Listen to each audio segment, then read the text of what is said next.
Hello everybody, Brandon Carey here, and today we are going to continue our search for hot dragon singles in Spyro the Dragon.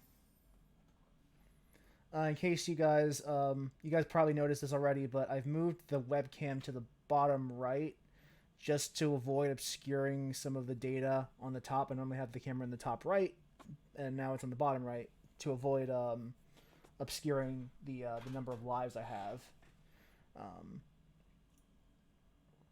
When we last left off, we were still in the middle of going through the Magic Crafter's world.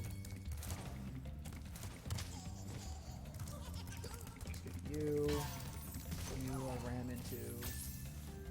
Let's. What level did we finish? Did we just? Only did Alpine Ridge and Crystal Flight. Okay, so we still have some other levels to go through as well.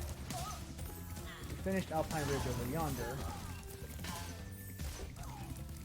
And now it's time for us to explore the High Caves, our next area of conquest.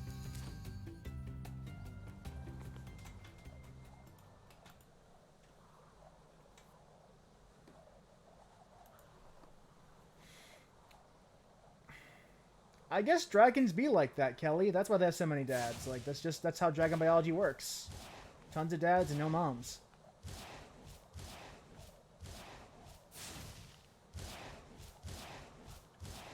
It's also implied that dragons only lay eggs once every decade. Which is why, like, Spyro is around, like, or like every 12 years or so, which is why Spyro's, like, around 12 at the end of Year of the Dragon, or at the start of Year of the Dragon. But I don't know how dragon biology works. Oh. Taking a hit right off the bat. Great.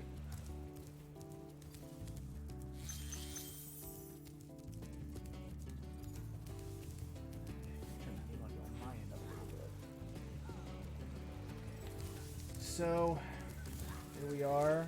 We got these blustery fools as our new enemies. As you see, they just transmit tornadoes. And we have those annoying blue wizards that will shoot us with magic if we get too close. We'll just burn them though. That's fine. Wait for the whirlwind to pass before we proceed, because I'm pretty sure there's another bluster dude. Yes. Yep, that's sweet. Oh, nope. Here we go. That's one down, and one dragon rescued. Cyrus. Hello, Cyrus. Please do something about these green druids. They insist on moving everything in sight. There really is a dragon daddy for everybody in this game, isn't there? Like, you've got the wizard dragons, you've got the soldier beast dragons, you've got the artist dragons. Like, no matter what kind of hot dragon dad you're into, there is somebody in this game that is for you.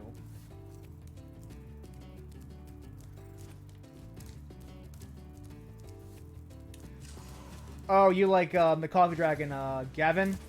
Gavin? Yeah, Gavin is a pretty good one. Got some big biceps too. Fairy over there. Will be good to know for later. Oh, okay. Just let us die.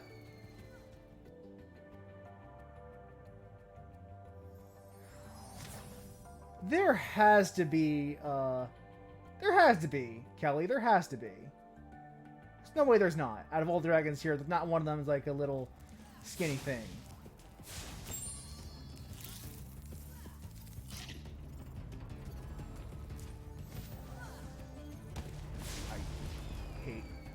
Guys. I hate the druids. This is also a glide that I always screwed up as a child. I think I'm just doing it too early.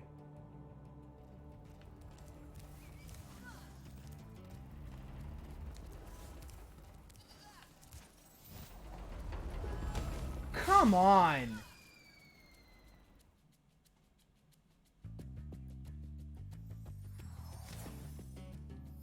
I burn through all my lives here before you get the treetops. That's going to be hilarious. And sad. So, you know, I can probably just wait for them to come over yonder. There we go.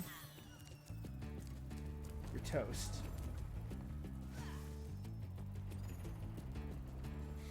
Yeah, once we get to Spyro 2, I am going to miss the hover. There. Problem solved. Bye, druids.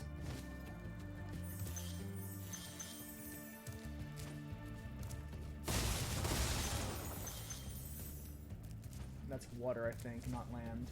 That's lethal to us, because Spyro can't swim. Well, not lethal, but it'll hurt us. Because you do have the 3 lives thing going.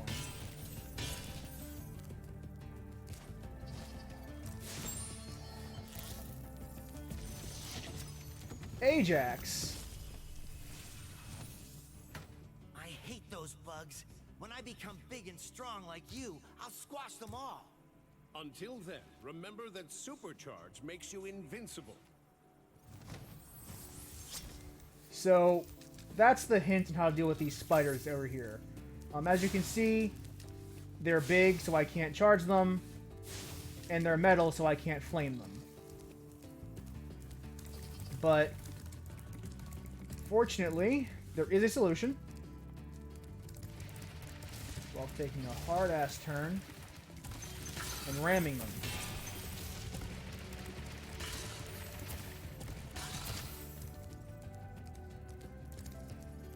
There's an ultra solution as well, and we will probably do that in due time.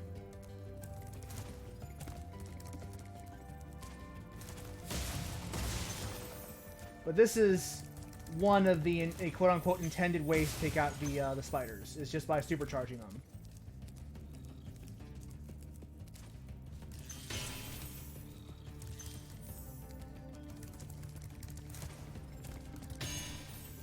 It's a bit hard to do when you're supercharging upstairs, so you have to be a bit more careful about our approach here.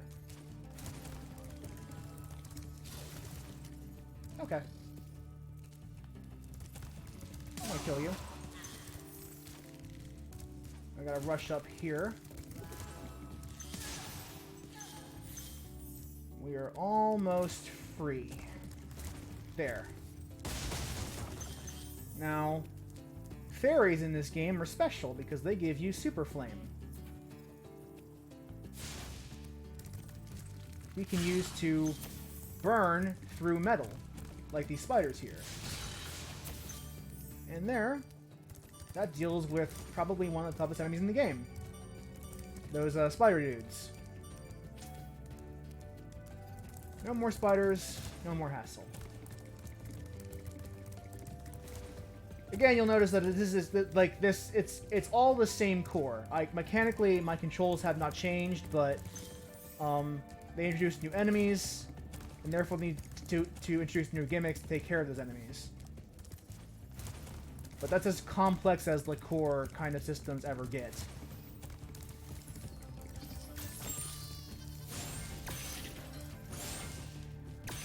No. The spiders don't respawn any differently than a normal enemy does. So it's because I've hit this dragon platform and got the checkpoint, those spiders no longer respawn. Like any enemy in the game. The enemies don't respawn if you hit a checkpoint after killing them. If you do hit a checkpoint before killing them, they'll come back if you die. But if you do it afterwards, they will not come back at all.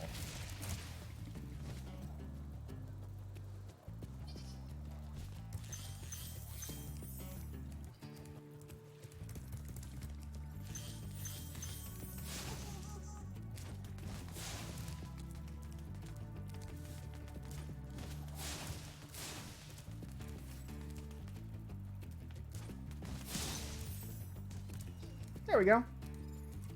Not going to worry about running into the water in accident with the tight turn, so just killing them that way is easier. Because I've found in my experience that if you try chasing them with a charge around this ring, it just results in you accidentally drowning yourself without ever realizing it. And therefore I try to instead just glide to it and burn the thief that way. Also skip the cutscene. Now, if you'll notice, gliding over there is basically impossible. We're going to do it anyway. Because in this particular area, in this area only, whenever you fall, you will not die, and instead the fairies will escort you over to this platform so you can do it again. And it is only in this area of the game, and only because it would be impossible to ask this of any players otherwise. You just lose too many lives if you didn't have that fallback option.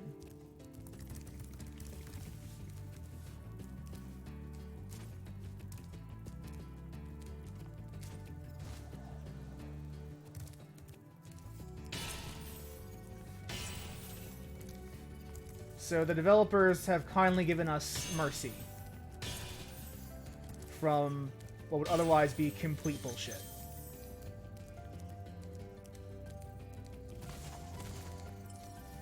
Alright, there's still gems over yonder. And another egg thief. What I like about this game is, since the Magic Crafter's world is the only time there is a check for the amount of egg thieves you kill. The moment we are done this hub world, we will never encounter an egg thief again for the rest of the game. There will be other thieves, but none of them will contain dragon eggs.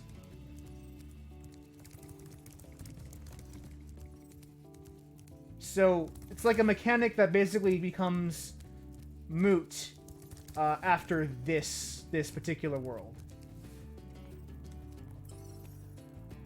I think the only items left are in those caves over here.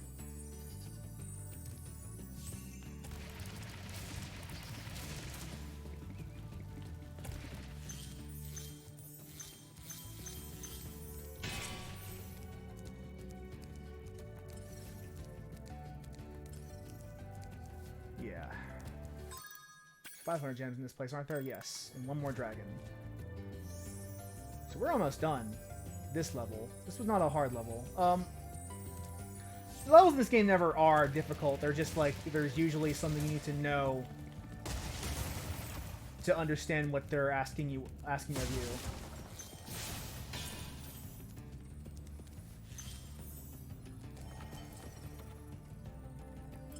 Oh. Okay, I'm missing a tenor. Oh, it's probably in that cave over there. We'll get this dragon and then quickly do that. Try combining your supercharge with jumping and gliding, and really explore the high caves. I knew that already, dude.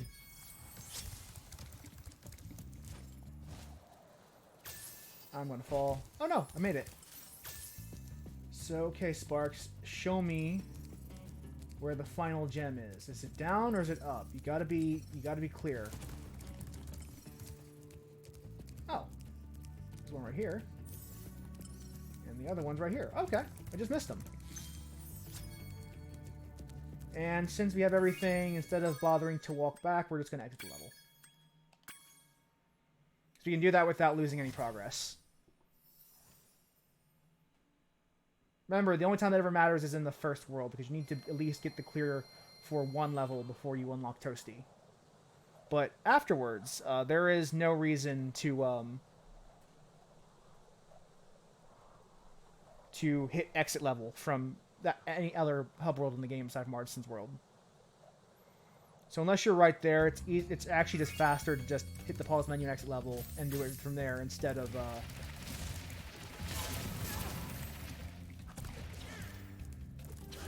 Oh, I just missed.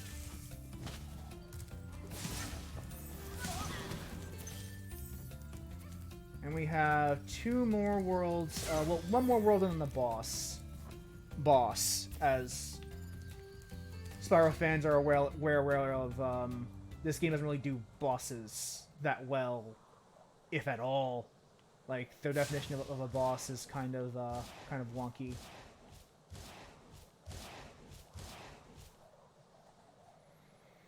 But this is Wizard Peak, which is actually, like, not the easiest level in the game, but it could be a hell of a lot harder.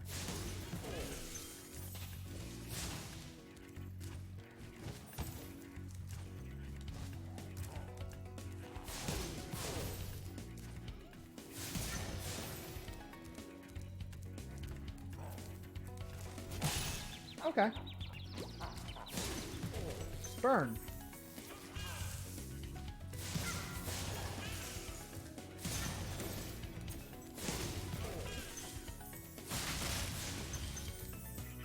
You also notice that as the game goes on, they end up dropping just...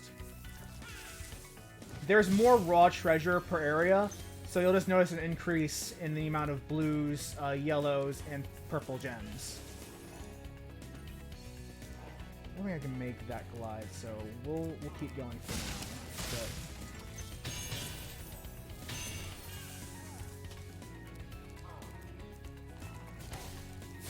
Bait and toast. Bait ya. The master at baiting.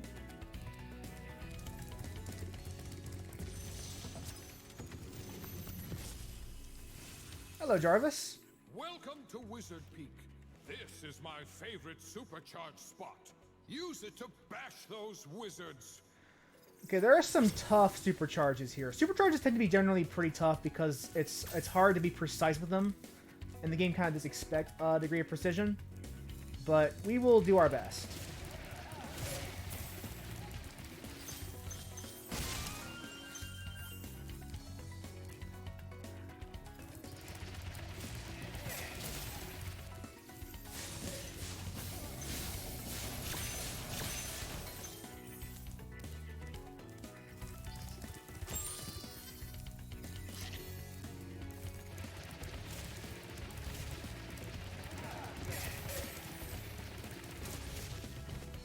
Oh shit, I missed that. Bye.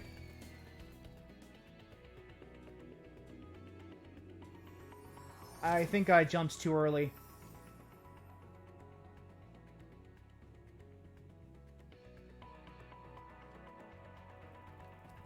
Actually, maybe I actually can make this glide. Oh, you know what? I remember how to get there. Don't make the glide, just... Yeah, this is a lot easier. It's just a lot easier to do it this way.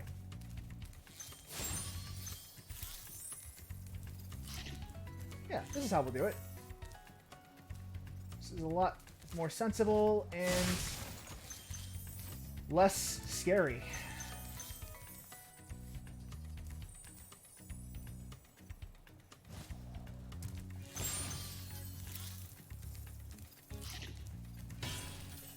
I do like that the reignited soundtrack does fade out when it's not as actiony as the as like when you're in a combat scenario.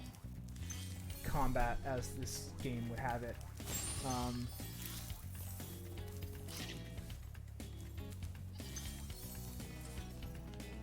I miss any treasure over here? Are we all good? We're all good. Good. That's all I'm here. It is generally worth toasting every bit of fodder you encounter on the off chance that you get a life out of it, because that does happen.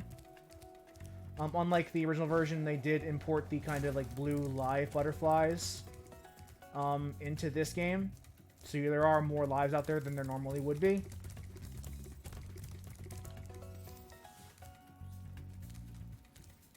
I wonder if there's glide that way. Oh, you know what? I think I also know what this is. See if my memory is correct, because it might not be. You had to take a bit of a leap of faith to get rid of that wizard, which is one of the trickiest things to do in this game. There are a lot of like weird trick glides that they ask you to do in Spyro 1. And if you're not ready for them, they can be scary. But if you know what you're doing ahead of time, they're usually pretty simple. You just need to take a bit of a leap of faith.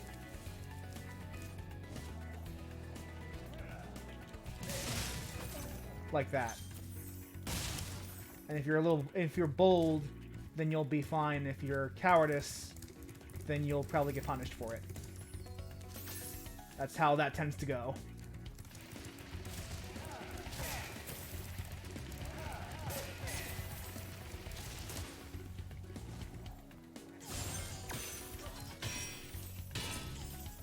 Now you hear that nana nana? That means there's a thief. And chasing him is a pain in the ass, so hopefully you can sneak up on him like I just did. You should be able to make that glide over there, but if not, oh well.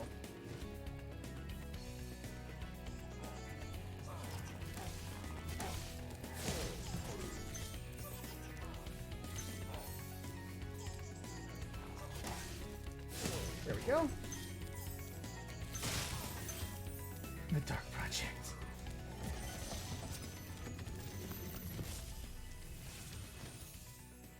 Well done, Spyro. Thank you for releasing me. At least it's more than just a thank you for releasing me. That, like, I've heard so many times playing the original PS1 version of this game. So we're gonna get that save now with those enemies taken care of. And there is one more, like, semi-tricky supercharge left for us to do.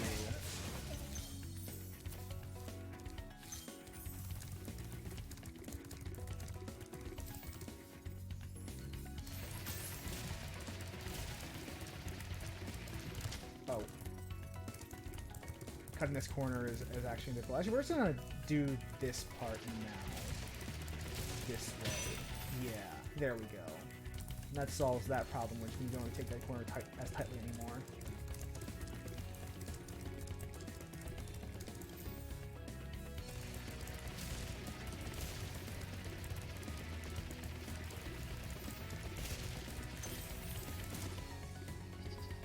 There.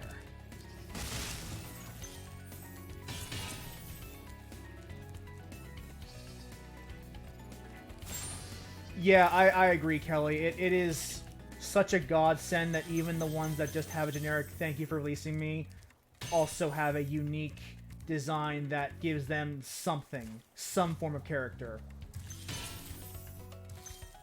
It really does help sell this game, even just like the remake, even that much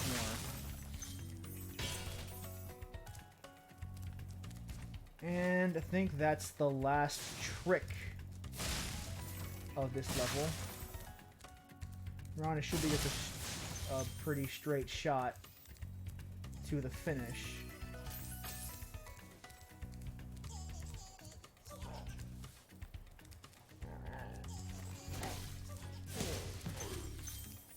I'm no fool.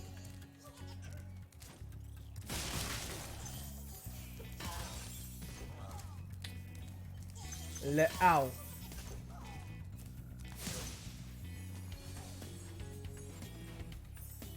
And I'm pretty sure that's all the dragon eggs for their whole game. Yeah, all eggs found.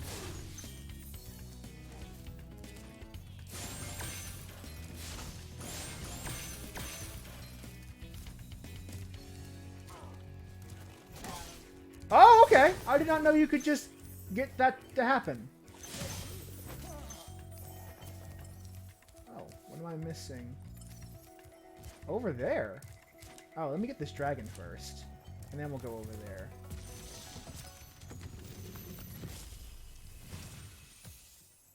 Listen carefully, Spyro. There's a secret area in the artisan's home world near the waterfall. Try jumping on the stones there. Artisan's homeworld? Waterfall. Sounds good. So yeah, if you didn't find the fight level, when you first played the Artisan Homeland, that guide is basically telling you exactly where it is in case you missed it. Oh, I just missed these. That's all. There. Level complete, and we're out.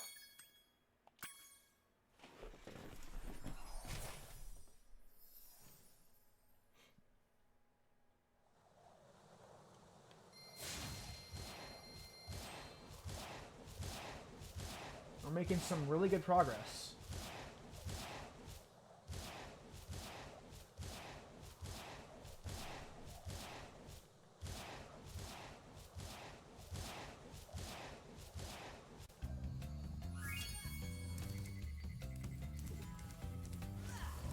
The only thing that should be left is Blowhard over here. Blowhardman from Death Stranding is in the house right now. Blowhardman.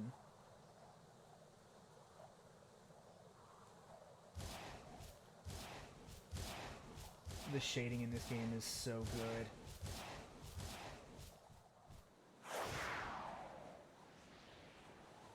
So do the... Honestly, also, credit to the skyboxes for also being really, really good in this game.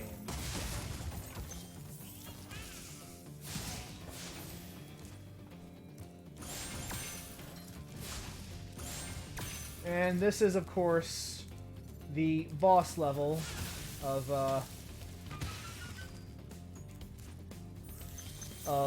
Magic Crafters. So expect there to be next to no challenge for the entire level because Insomniac was not yet familiar in how to design bosses just yet. So that is the boss Blowhard right up there with the tornado sticking out of his...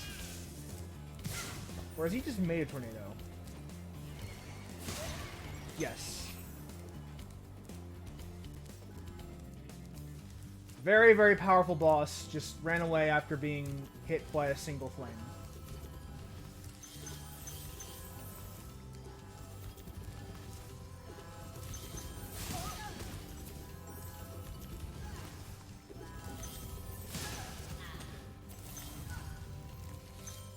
And this is the only dragon in this stage, if memory serves, so...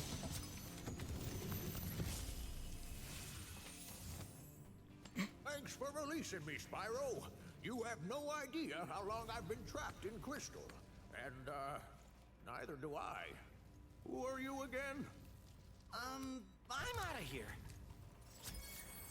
Smooth move, Spyro. Smooth move. Also, Kelly, I see your joke and I acknowledge it is indeed quite funny. And that takes care of the, I'm pretty sure that is literally the only challenging thing in this entire level is those platforming druids. There's nothing else over here. So yeah, I think it is just a straight shot from here to the end of the level. Burn.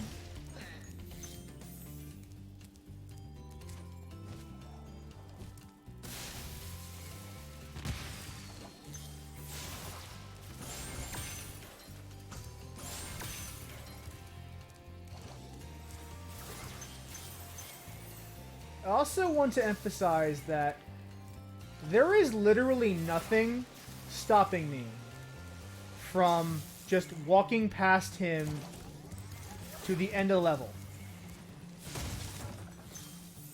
If I really wanted to, I could just avoid fighting him at all. But since I do want his gems, we will take him out. But if I truly wanted to, the boss design in this game was so kind of lackluster that I could bypass the actual boss entirely and just finish the level.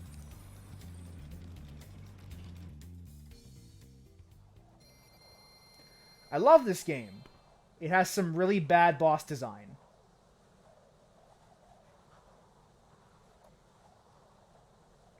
I think this might be the only boss that does this, though. I think you do have to fight, at least fight, quote unquote, fight the others. None of them have good bosses, but the other ones have bosses that do at least feel like bosses. Thank you, Spyro, for recovering so many of our dragon eggs. Hop aboard for the Beastmaker's world if you're ready. Would you And like we to are go? ready. Let's go to Beastmakers. We've ever finished up here. We have nothing else left for us.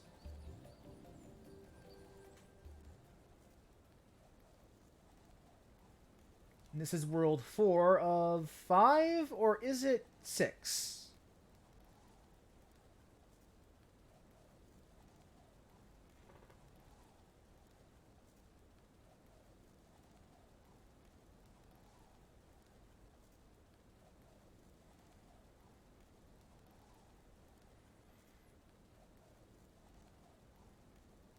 Thinly disguised loading times.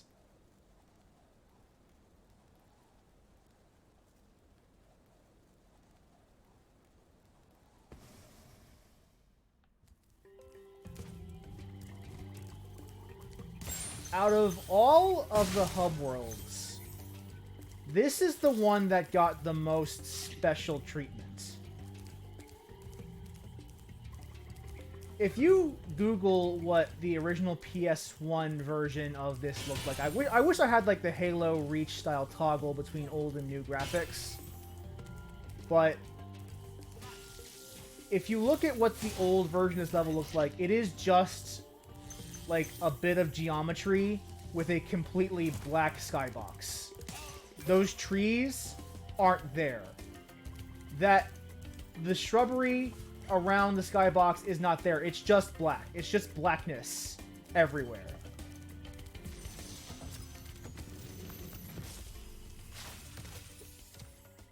Nasty North is turning our swamp into an electrified junk heap. And it used to be so beautiful. I'm sure it was. I dislike that line read from Tom Kenny, because in the original version of this game, it was kind of a sarcastic, I'm sure it was. Like, I'm sure it was. I'm sure it was a great swamp. This disgusting, dank swamp. I'm sure it was beautiful. But Tim Kenny gives it a kind of sincerity that the line, frankly, shouldn't have. Because it is kind of a sarcastic line. But, you know, it's an alternate interpretation of the line, and he's allowed to do what he wants with the character. It is more or less his character at this point. So, I disagree with it, but it's an interpretation.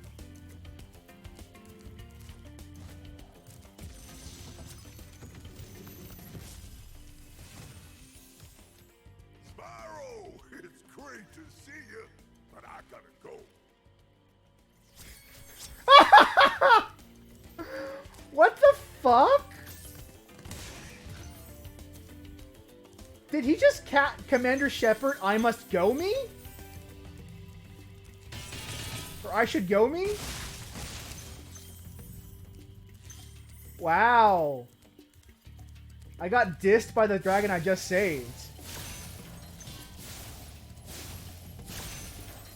The dragon I just saved was like, Spyro, good to see you, but I gotta go. And just left. I got Commander Shepard styled I should go'd in my by the dragon I just saved.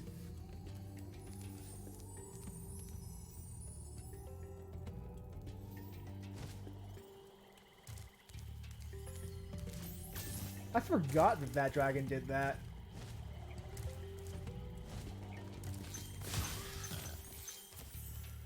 But yeah, honestly, out of all of the hub worlds, this and the and honestly the worlds in it got a noticeable care brought to them just through giving it an actual presence. This actually looks like a swamp now. This is not just like some dank black void in the background. It's an actual swamp, and that is such an appreciated detail that they didn't really have to do, but I'm glad they did. This is the kind of stuff that proves that this game was a labor of love.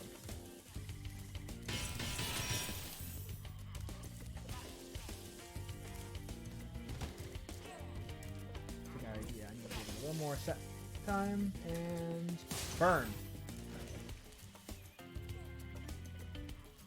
Honestly, Kelly, you're right. Like, the unnecessary but very appreciated detail kind of describes basically this entire remake from Point Blank. Like the dragon redesigns, the skyboxes, like the stuff like in Dark Hollow. I feel so sorry for all the dragons still trapped in Crystal. Maybe once you've rescued 50 dragons, I'll feel a little better.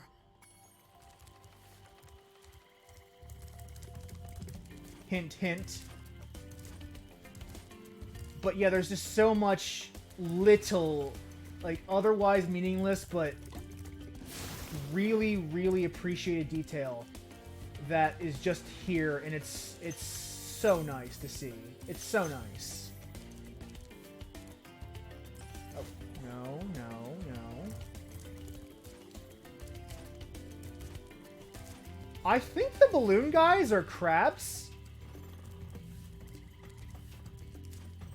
That's what that's what they looked like in, as a child, but I had to look at the new design to see if they have a different interpretation, because I always assumed they were, like, some kind of crustacean or something along those lines. Like, I always mistook that. I always thought those were claws they had, not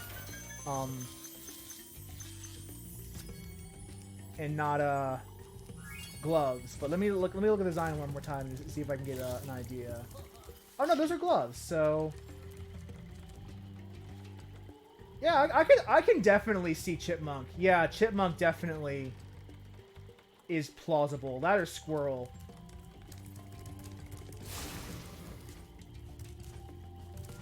Some kind of woodland creature. But I think it's left intentionally ambiguous. So let's start exploring the Beast Maker worlds.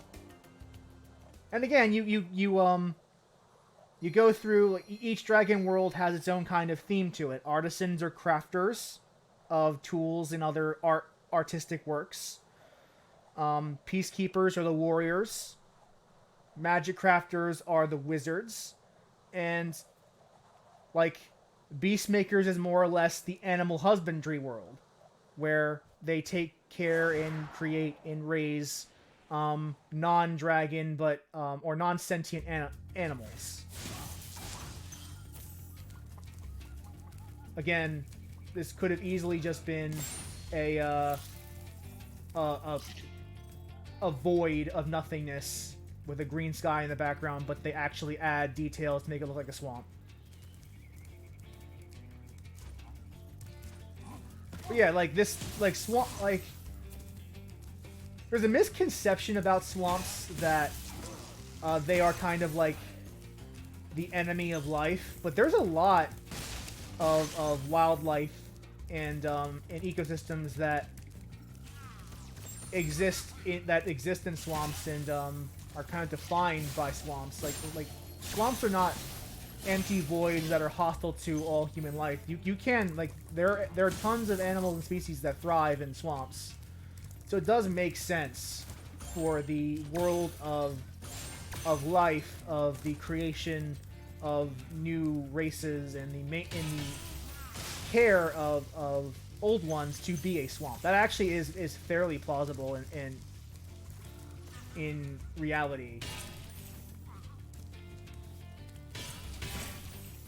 I love that there's no formless void here, even though, like, the idea of you jumping up from there is laughable. Like, possible because of the ledge here, but laughable. Like, if you go down there, you're basically dead. So the idea that there's, like, the pool there that could, like, catch you is just nonsense. No reason for it.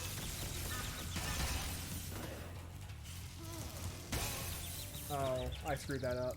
Oh well. Time to get some fodder. Where are the chickens?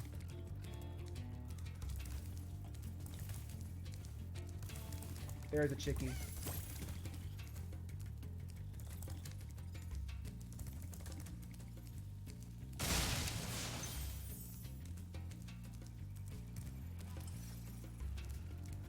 Glad I have you to help me to find the missing treasure, Sparks. Okay, everything is over there now. And we're going to get you a little bit more health. I'm going to max you back out. Hey, Claude. Golden Deer represent. Watch out, Spyro. The Norks in these pods have discovered the power of electricity, and it really stings.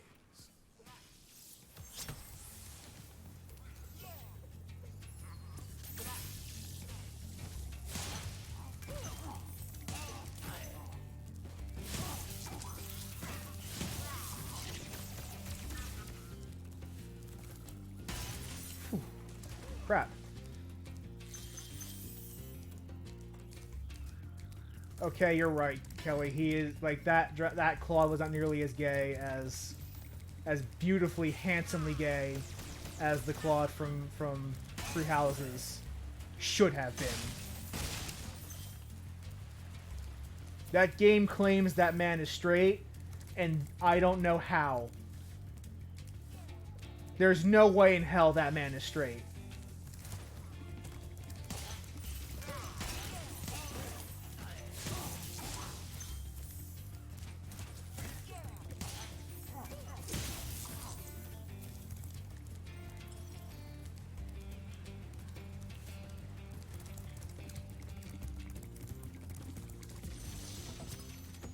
Cyprin. Good job, Spyro. I kind of appreciate that he's just laying there. Dragons about your amazing adventures. Sure, but what I'd really like to do is get out of this I swamp. think the dragons here are more like lizard-like than the dragons in Otherworld. Like they feel more bestial in their designs. It's a cool little touch. I say a lot about this remake. There's a lot of cool little touches, and there are. That's why I keep saying it.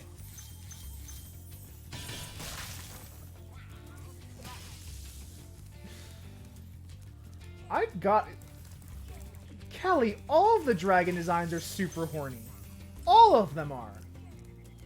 There isn't a single dragon in this game that's not horny. And if you tell me there are, you're a liar.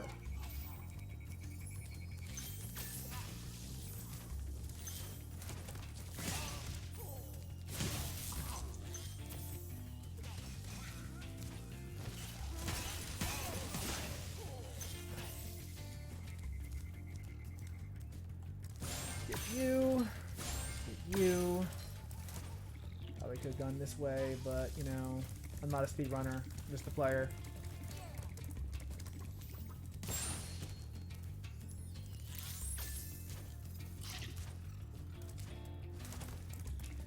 Okay, you say the one with the plushie toy is not horny, but there are plushie toy fetishists out there. That is a thing that exists. So you're also wrong there.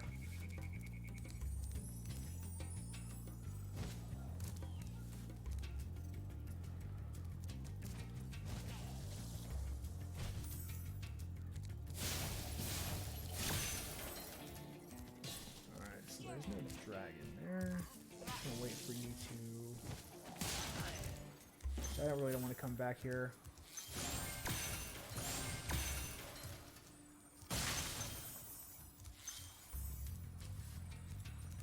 Alright, and I think we can't glide up there from here, so we'll just go around.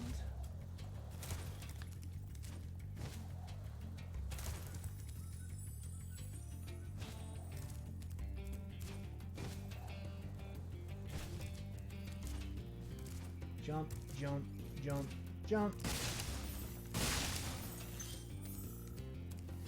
Now, there are going to be some challenging glides.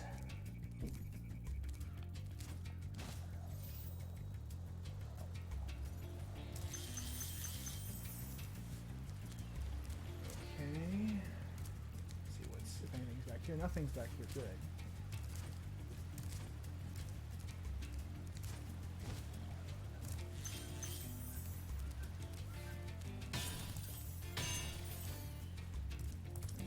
Two rockets up here.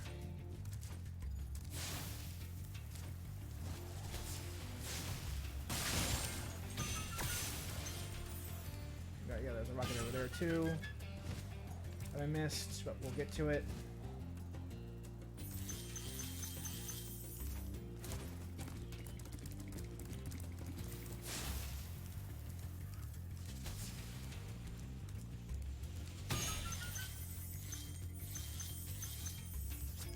And that is everything. That's one level down in the Beastmaker's world.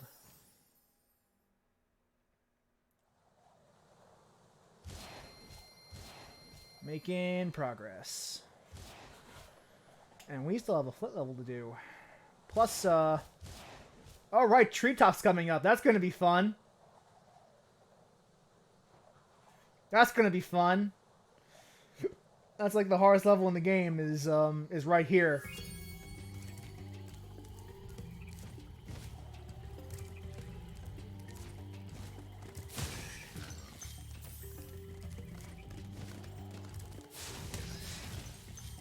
Before we get to Misty Bog, let's do the flight level since it's right over here. Let's just jump down and clear Wild Flight. Let's do this real quick.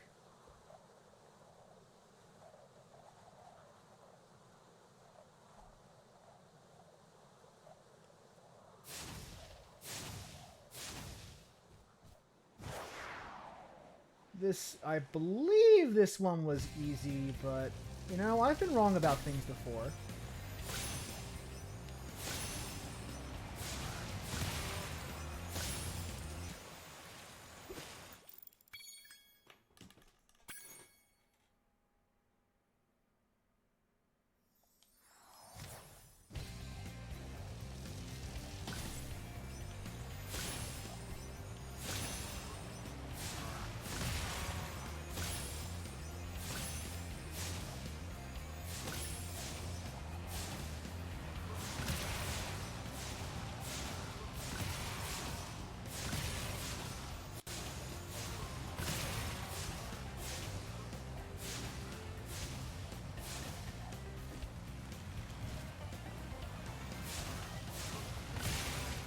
That was scary. Fudge.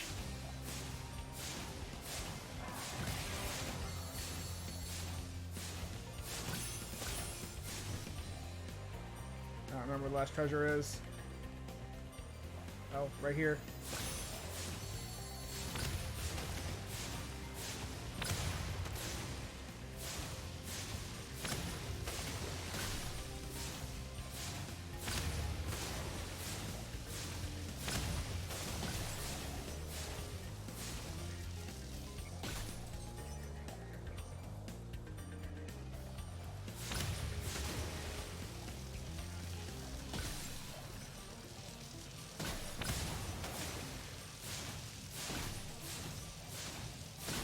I think I'm going to lose because I missed one boat.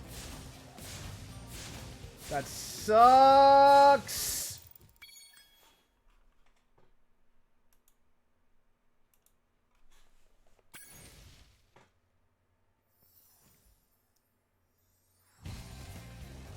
Alright.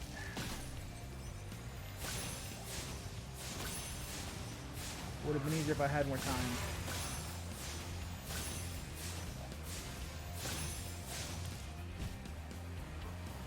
Get more time by not messing these guys.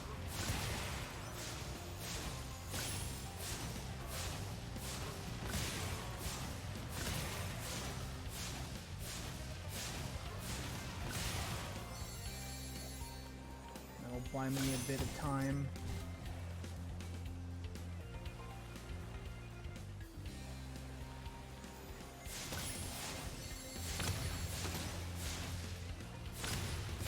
Shit.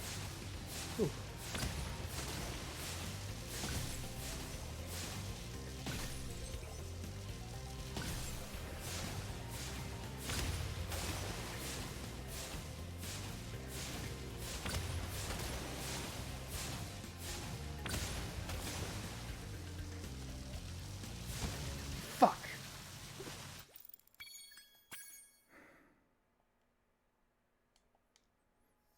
Well, let's get the boat out of the way first. Let's... or die. You can also die.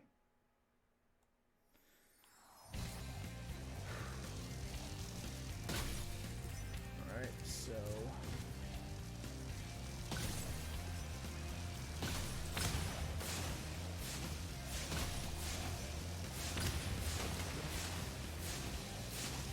I hate that they make you veer so close to the water.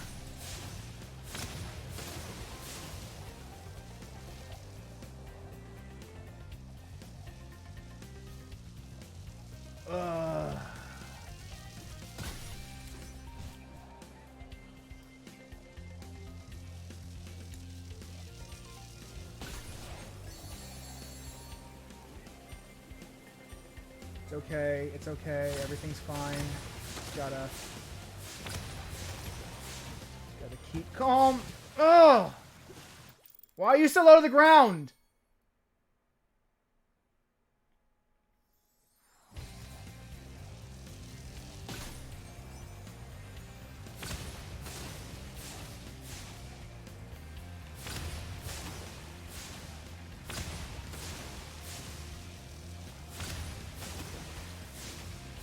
Gonna focus you guys down first because you are annoying.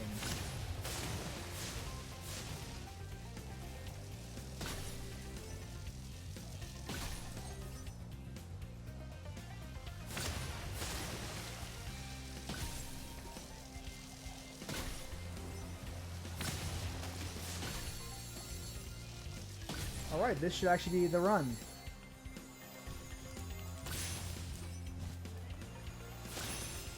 In theory.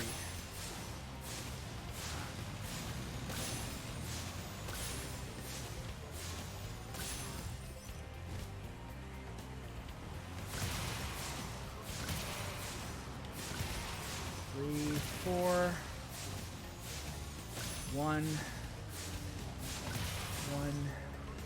2, 3, 4, and done. Okay. That could have gone worse. That could have been a lot worse.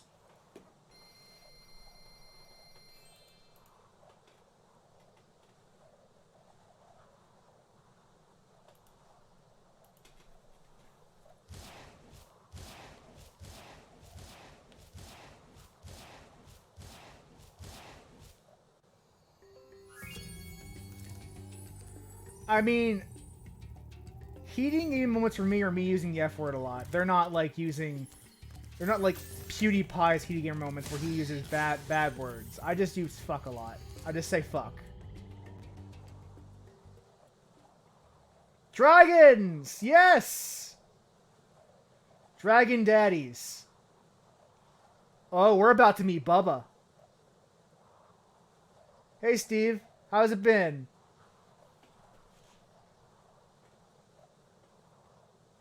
We're gonna meet Bubba in a sec.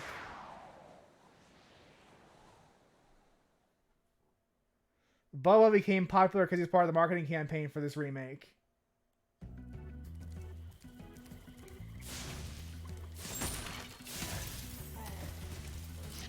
Metal armor with knives.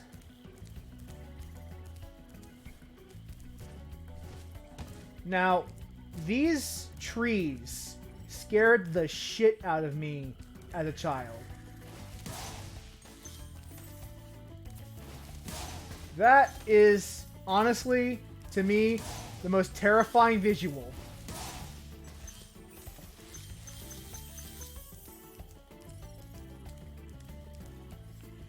You're in good company, my friend. I say oh shit a lot at work, too.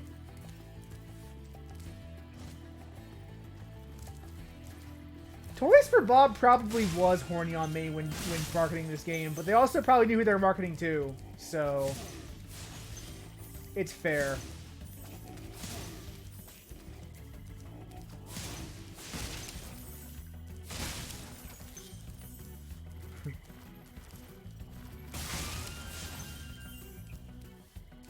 Making good progress.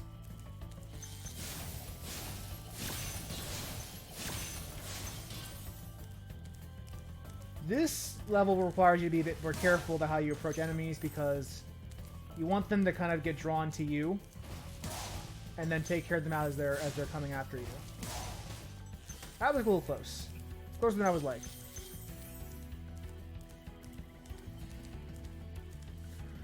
I feel like there are people who designed this game that had to be furries. 100% had to be furries, without question. Because it was they clearly knew what they were doing.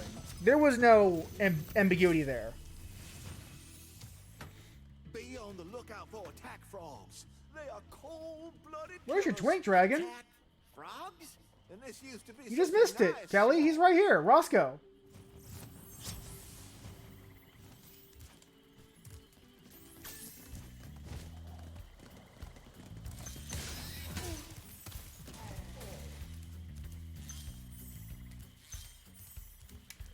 I remember the Fur K thing for Crash Remake. Yeah, I remember that. That was a thing. That was absolutely a thing. I think I cringed, but eventually just kind of went with it. Well, it's like 4K, so instead of 4K, it's Fur K. Alright, charge chain. Ding, ding, ding, ding. Ding.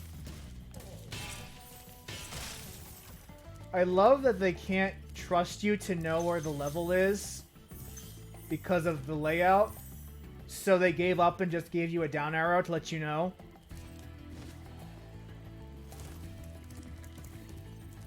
Also be warned that this level's theme song kind of became the unofficial theme of Spyro the Dragon for a while because this is the theme that plays during the credits of all 3 Spyro games.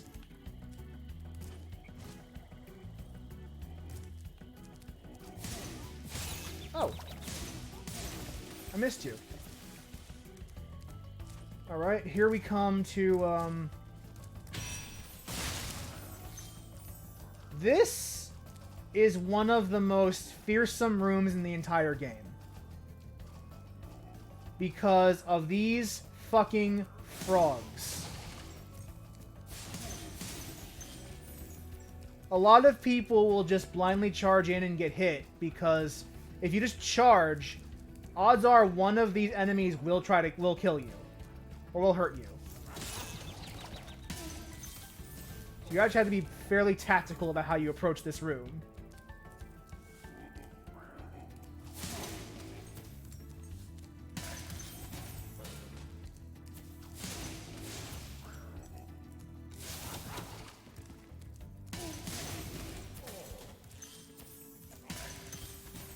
Yes. Yes, like that. That is like you've noticed I made a couple mistakes in there and got hit for it, but that is the room that most people are aware of when they play Spyro. It's like that is the danger room. Thanks for releasing me. It seems like I've been trapped in here since I was your age. Oh no! Why? I remember. Again, Gotta go. Tom Kenny plays everything so sincere when the original voice actor kind of has a sarcastic bent to it, so that oh no was more of an oh no, I don't want to hear this. Whereas that was more of an oh no as in oh no, I just drowned. No, I mean oh no as in oh no, I can't believe you're trapped in stone for that or crystal that long.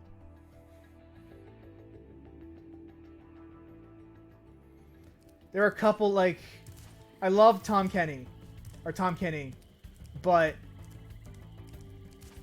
there were some interpretations of those lines that didn't feel quite right, or didn't feel quite that accurate. He's a good voice actor, though. Like, he is super sincere. And he makes a good SpongeBob voice, being the voice of SpongeBob. Less danger room. Come at me.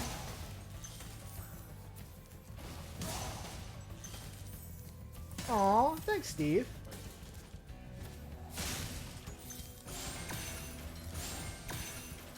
think we are making good progress. Yeah.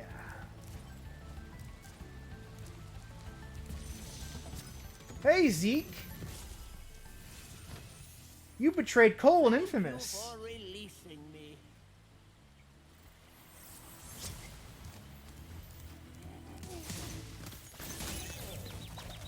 That came out of fucking nowhere.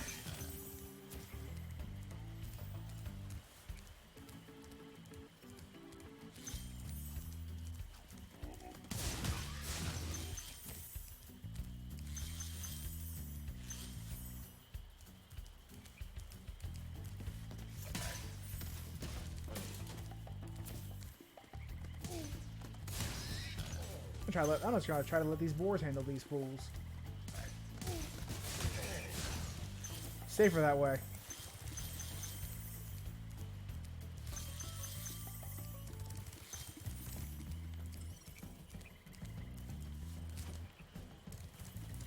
We are not quite done, but almost done.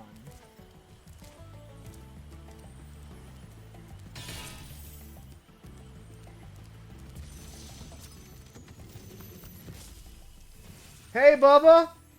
I'll tell you what to do with those creatures. Smash them, Spyro. Stamp them out and squish them and squash them. How about charge them and flame them? We are dragons after all. See, Bubba approves. Bubba always approves. He's that kind of dude.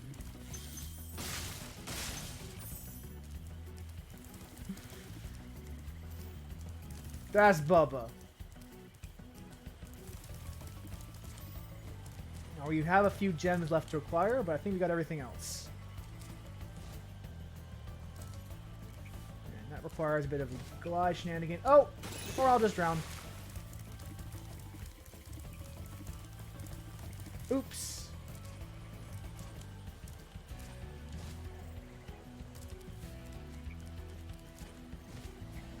There. Now we jump, jump, jump. And here we are.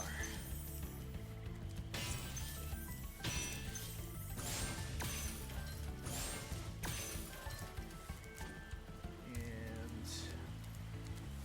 we can make that glide over here.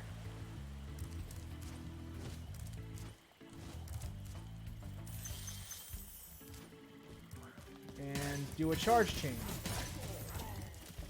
And miss a couple.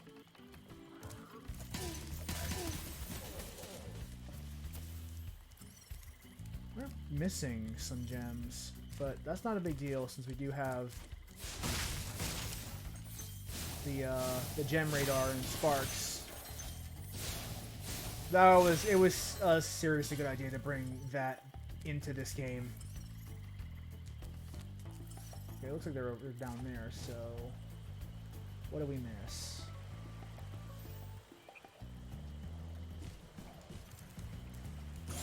Okay, that's you. And there we go. All done.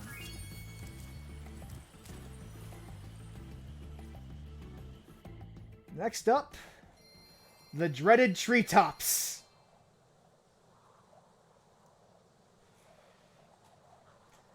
I will admit that there is, like,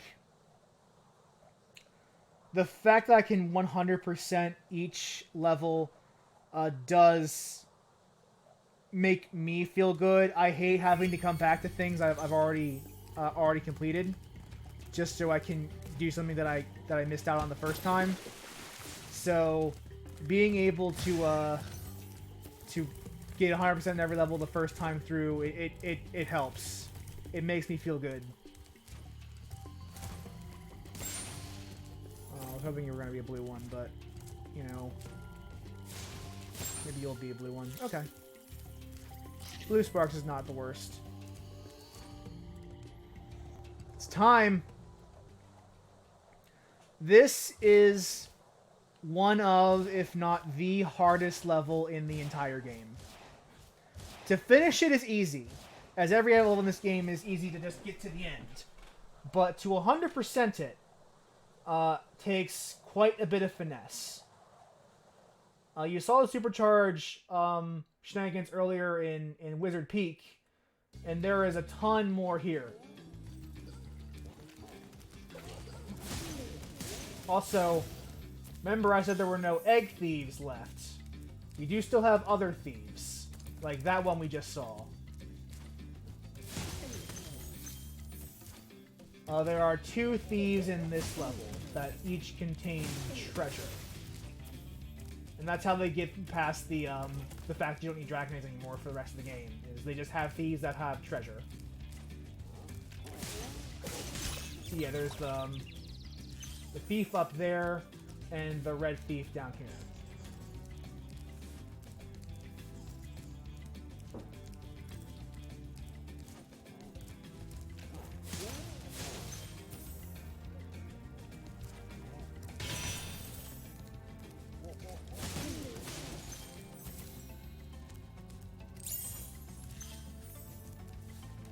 Yeah, I do like Spyro's little trot. It's cute. So now we have a key, because there is a chest this level, and as we came up here early, we can get that key for it.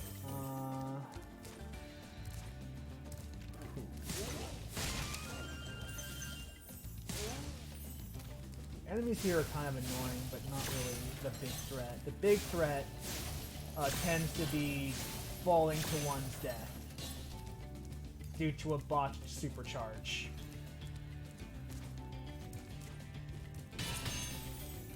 So we're going to need to be on our A game here.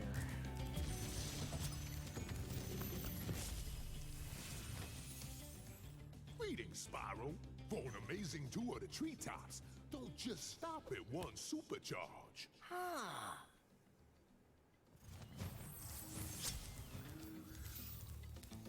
I mean, we have wings, Steve, but we can only glide, we can't fly.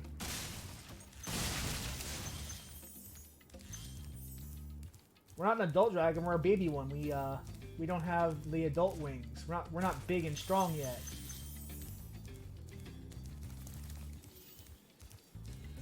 And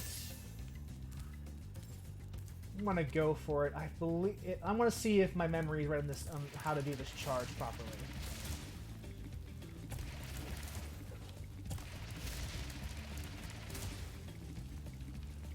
Fuck. I was close. I took that turn a little too sharply.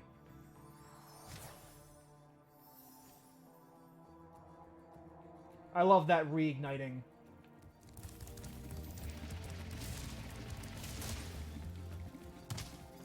What?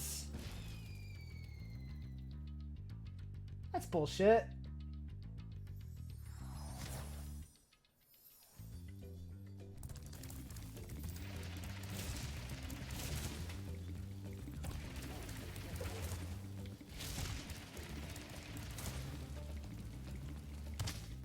It can't be a glide, it has to be a hit, so until I get this right, I'm gonna be here a while.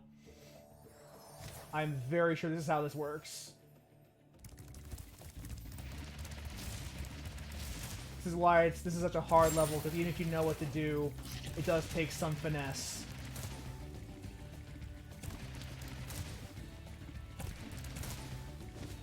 Oh, I did the glide too early! Shit! At least my tactic is correct. I just need to execute it right. This is where lives go to die. Is right here in the treetops. Oh, come on! You saw that, right? That looked like bullshit.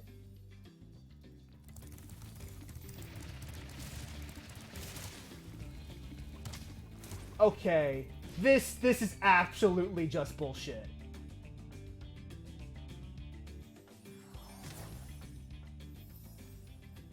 They're gonna see me do a lot. This is the level where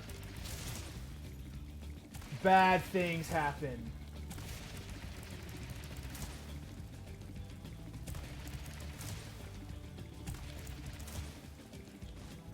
All right, there we go. Got it.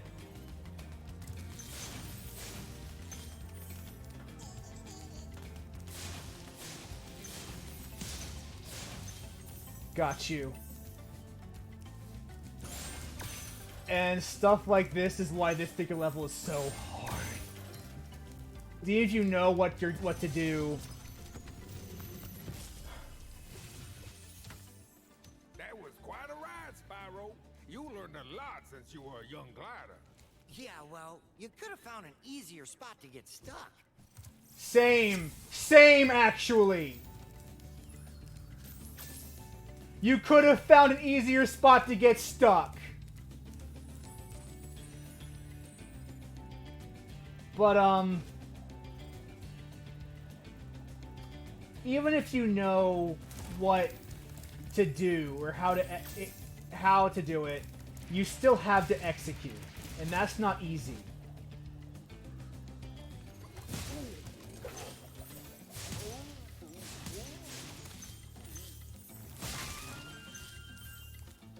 I didn't lose that many lives compared to what we could have on this level, so we're not in a bad position right now. I could have gone a hell of a lot worse.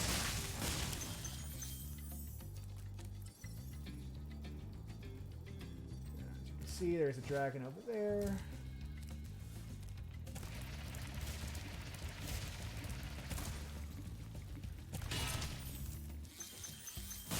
Supercharge to break through metal. Get bent.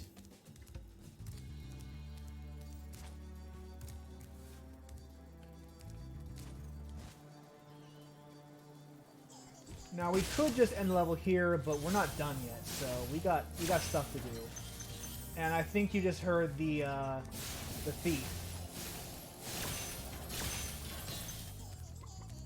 Yeah, there's na.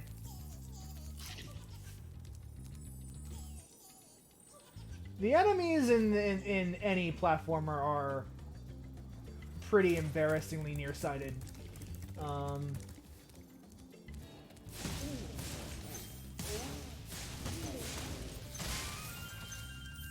Fortunately, we don't have to worry too much about that. We'll want to come back here so that we can take care of this metal here.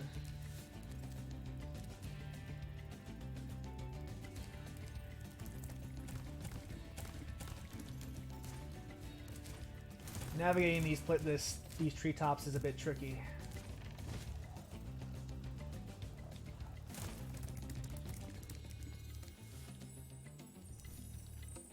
Here we are back at the beginning. If you remember correctly, we had a different route we could have taken. We didn't have to come up here. We could have gone over here. And we're going to take this route this time.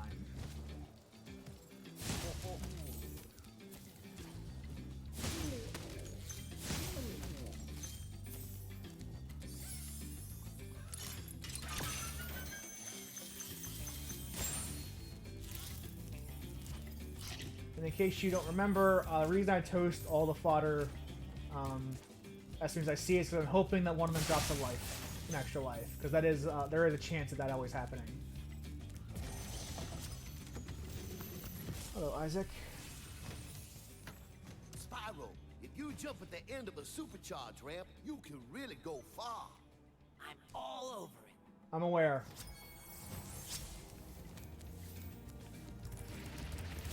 So we're going to first charge to break this. And because I really don't want to have to restart, I'm just going to drop and die. Get back over there. Because it actually just beats doing the navigating myself.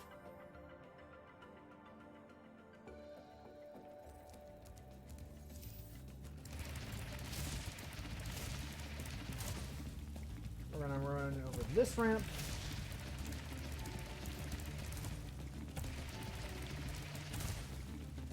And with 2 supercharge energies, you can just get up here.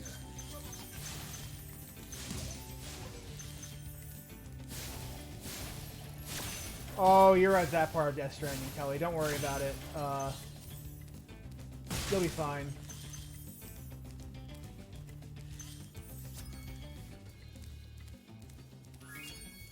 And that is the hardest level of Spyro 1.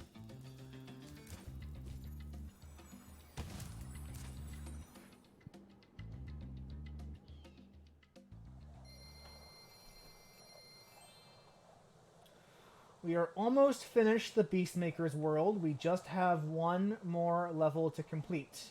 That is the boss, Metalhead.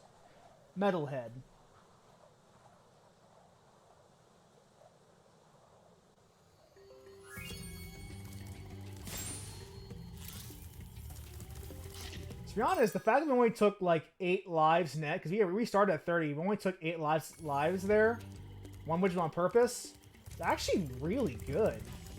Like, you can lose a ton of lives on treetops easily because of the way falls in platformers in the PS1 era were instant kills.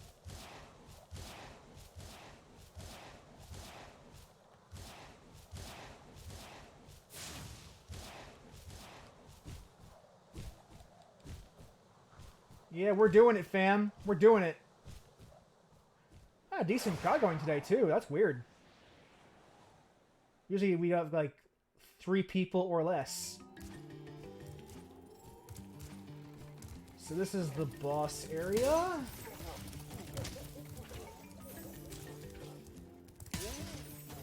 You can see these are the guys from treetops up there armored.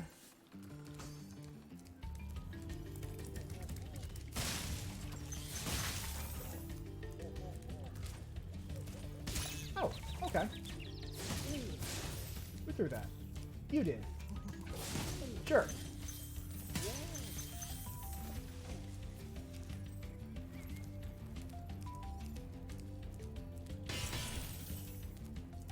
Like any Spyro quote-unquote boss fight, it's basically just a small platforming area before a very, very linear boss corridor.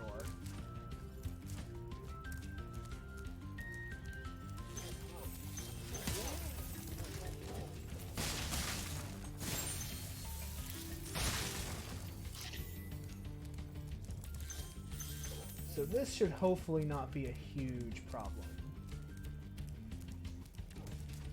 Recall Metalhead having some tricky platforming bits, but not too many of them.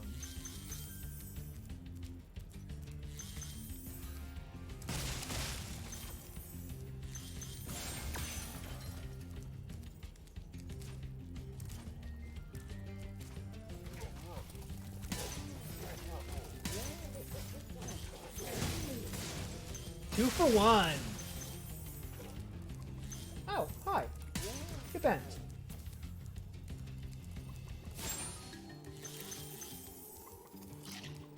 We're actually gonna save this dragon now to get the checkpoint.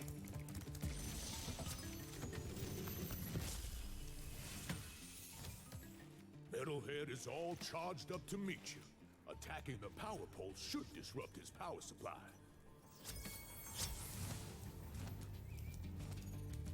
But we're not done with this part yet.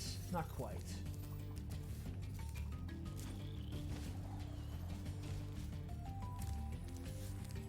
I've never been able to do this without getting hit, so I'm gonna take the hit.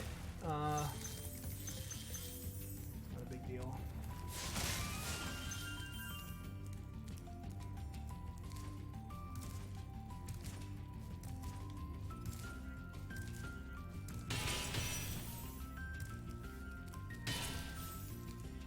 Key here, which we need.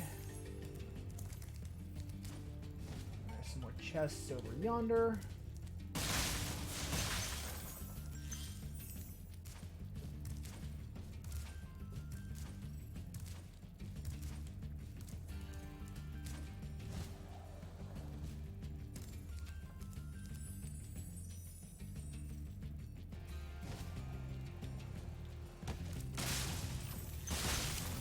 Pretty sure only thing left to do is glide over there for more gems. We have the key.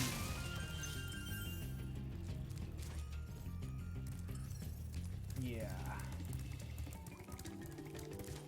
And that does it for like the pre-boss phase. So basically, if it's red, don't charge it. If it's green, charge it.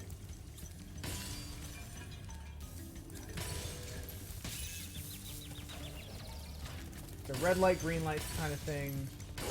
And once all the poles are charged, the boss is defeated for this phase. Really, not a whole lot to say about it. It's fairly simple.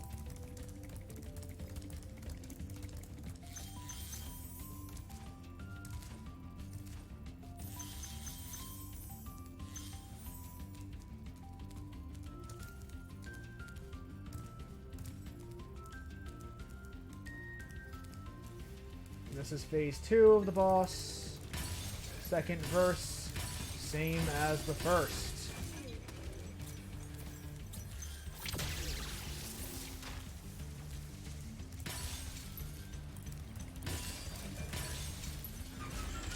And boss defeated.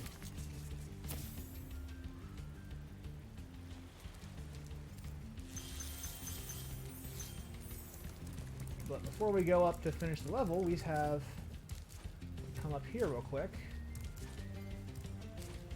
Because since we got that key earlier, we can open up the chest right here.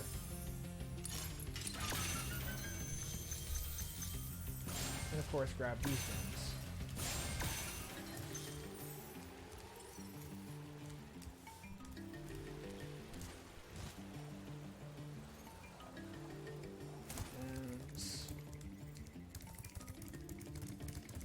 That's the level complete, but we're also still not quite done.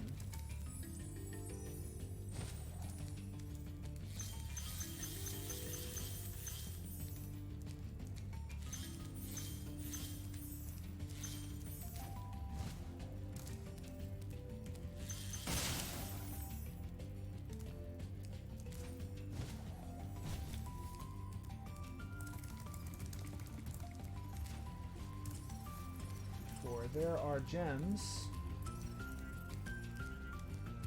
over here. Now lead me to the final gem, my pretty.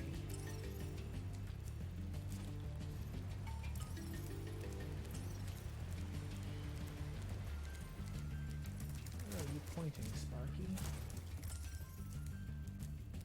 Oh, did I forget something up there? Is Timmy still on the well? Oh. Huh. And that is Metalhead complete.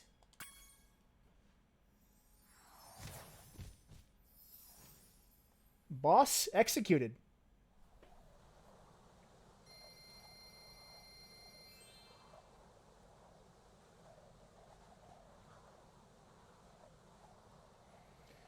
We've got 8,000 out of 12,000, or is it 14,000 treasure?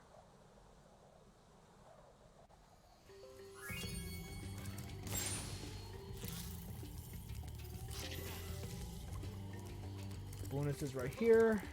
Oh, I feel much better now that so many dragons have been rescued. Jump in the balloon, and I'll show you the Dreamweaver's world. Are you ready to go? And we are ready to go to the 5th hub world of the game. We're making really good progress.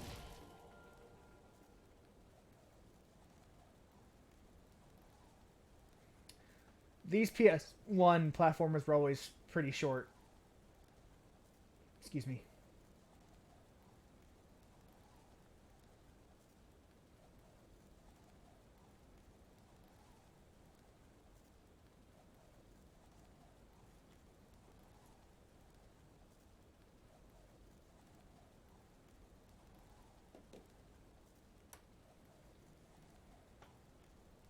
And of course, each level having its own like function.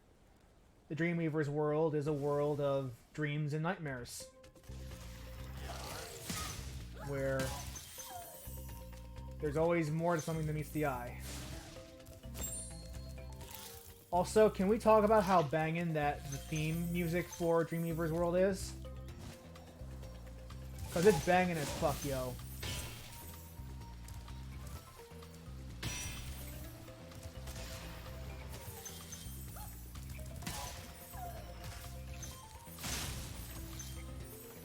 Notice that there's a cannoneer over there who has been shooting the mooks to make them big and then small. Now I can flame the armorless guys regardless of what size they are, but I can't kill the metal ones when they're big. I had to wait till they get shrunken before I can actually proceed to knock them out.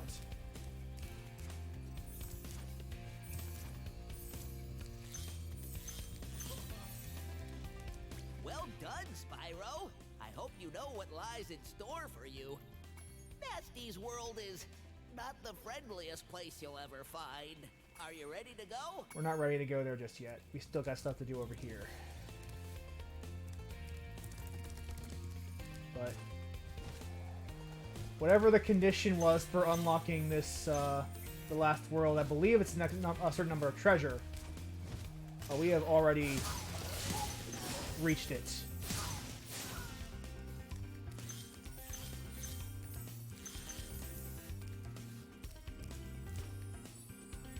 This is a world where you get to do a lot of tricky, cool little things, like a triple whirlwind.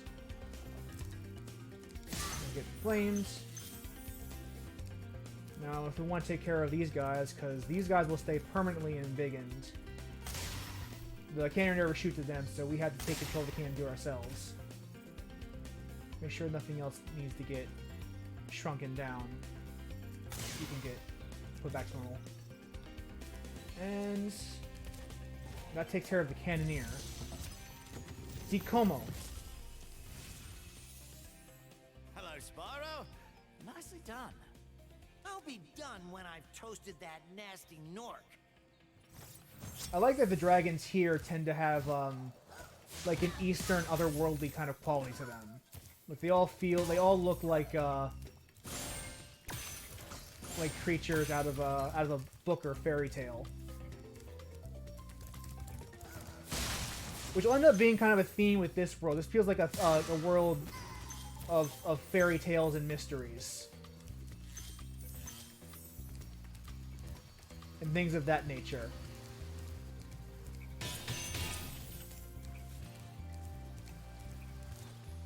Get some profound insights though, like this guy here is probably one of my favorite dragons in the game. Matzi. That's what he says.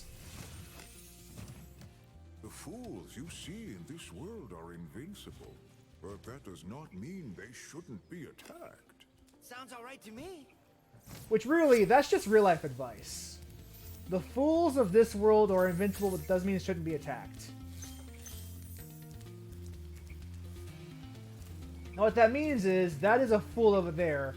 I can't kill him, but if I torch him, he has, stuff happens. Like that. And when the timer elapses, things go back to normal.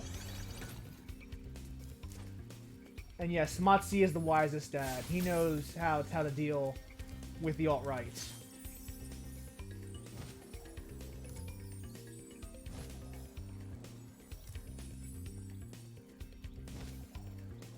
And with that, we took care of the cannoneer over there. We can actually go in and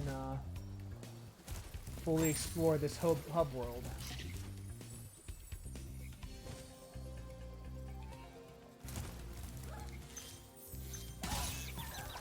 Oh. I'll learn ya.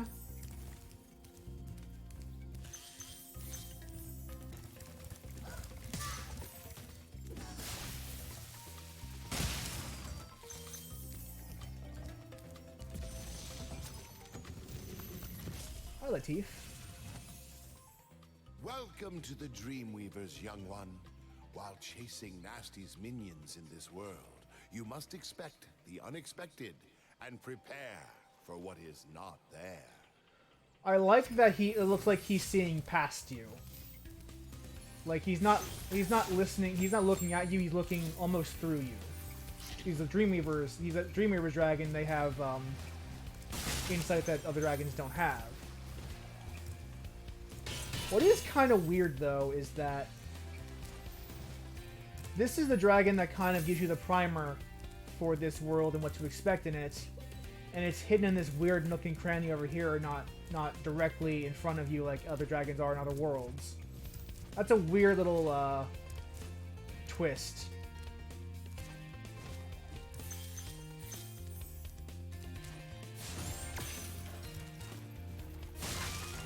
I don't know if that's intentional or not.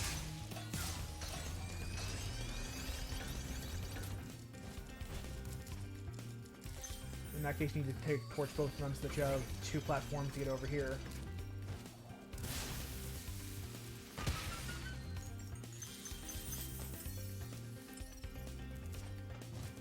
Oh shit! Oh shit! Oh shit! What just happened?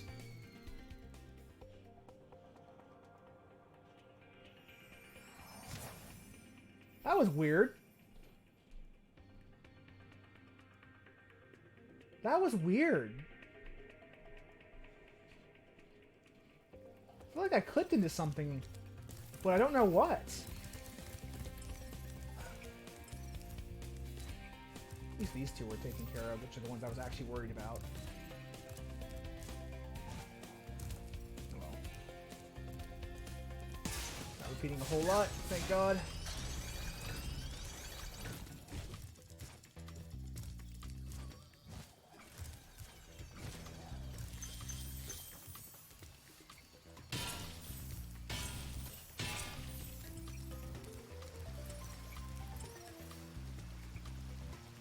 I will get the rest of this treasure later because I need to make sure I do this flight now.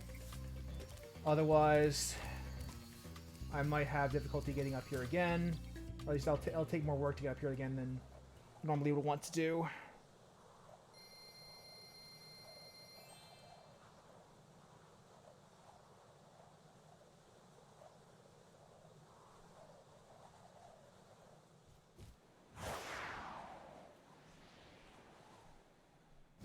This is thankfully the last of the flight levels, because they are not really fun.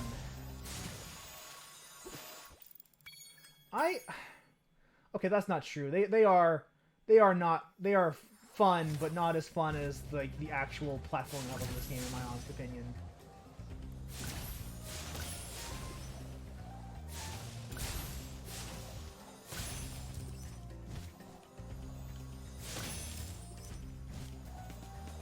This is one of the easier ones, or it should be, if memory serves.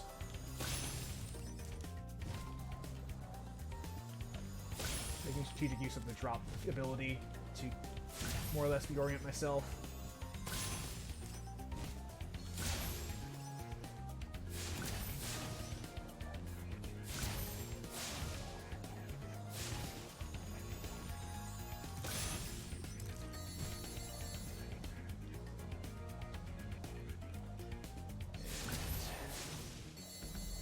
Left are the trains and the copters, which should hopefully not be a huge bummer.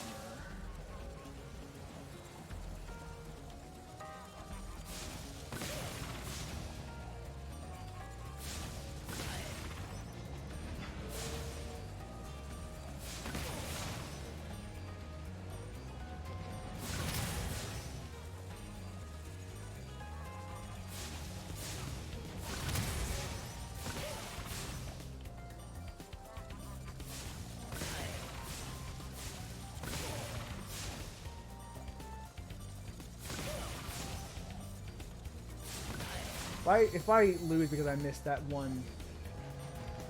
Alright, there we go.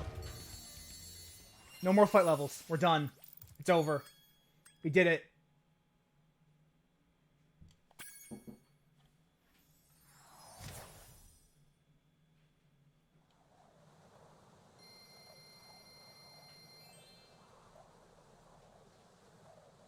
This is why I like 100% the levels, because that number there actually bothers me. The fact that I'm missing 7. Seeing that number there bothers me a lot. And that's probably why I like this more than I like the other teams, because I get to end with a nice even number.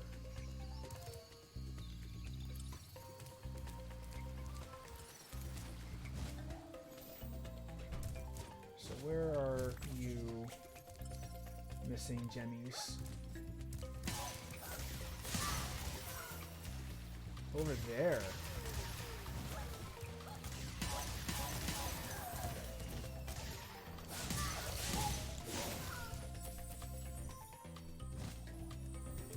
Over here. Oh, I see one.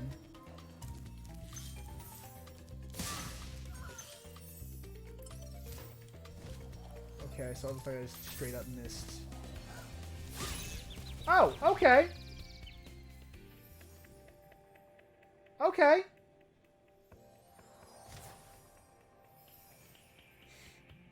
That was a feels bad.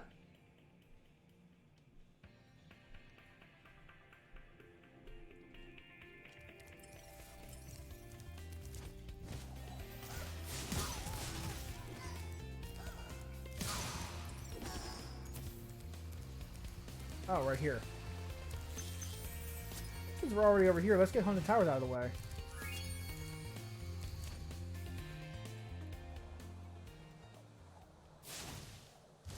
Now, if memory serves, this, and honestly a lot of Dreamweaver levels tend to have my favorite OSTs in the game. Like this and Lofty Castle are probably my two favorite OSTs. And hopefully you agree with me. If not, that's your problem.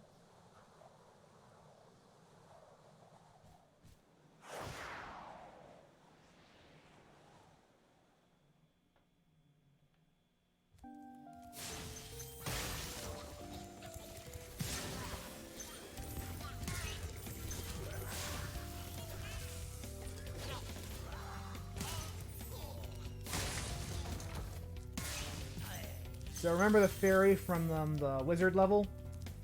Or the our high peaks? We're going to be using a lot of fairies, of fairy magic in this world because you cannot defeat the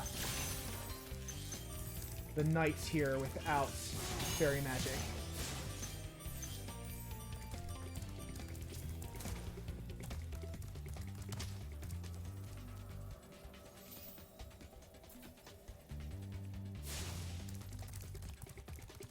No worries. As long as you're watching, that's all I care about. No, not really. Though it does help. It's not like I do this because I want to, not because I need to. Or I need your views.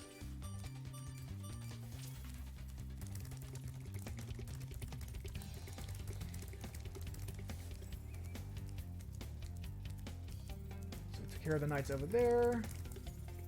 We'll use the fairy here to get care of a few of the ones on the upper tier.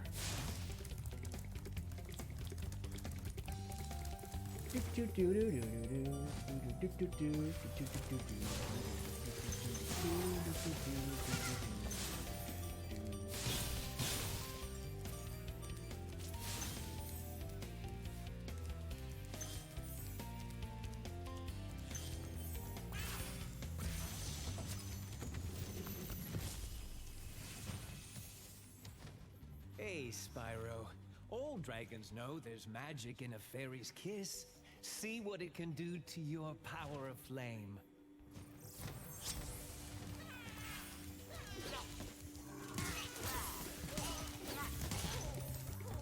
Bye, bombers. Bye-bye, bombers.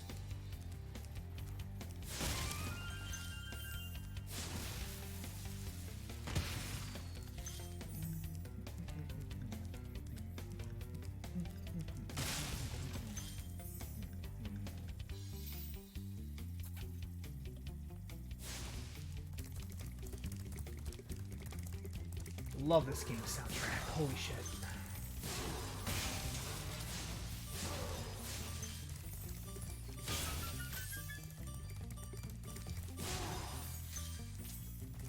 Oh, close. Close.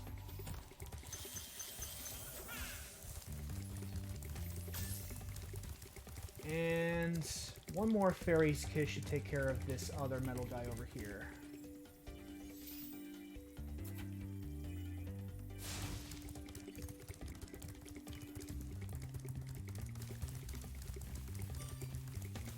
Gotta be quick on my feet.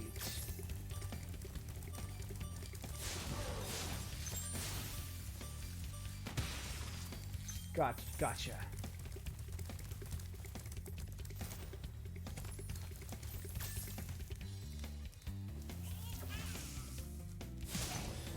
And that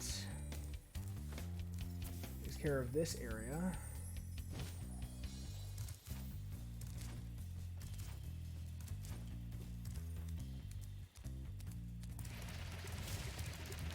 The supercharge let me do what the Staple Flame can do and break through metal.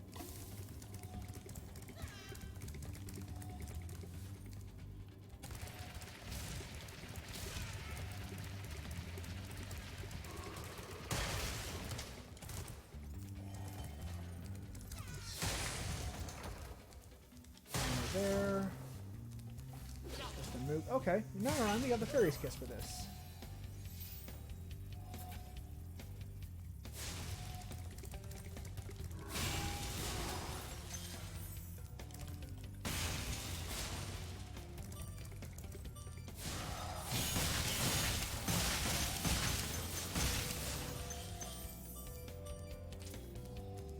I'm gonna save this dragon over here. Utalo. Hold your horns. Here comes Spyro. Patience, little one. You'll soon have the opportunity to battle the one who matters most. Nasty Nork.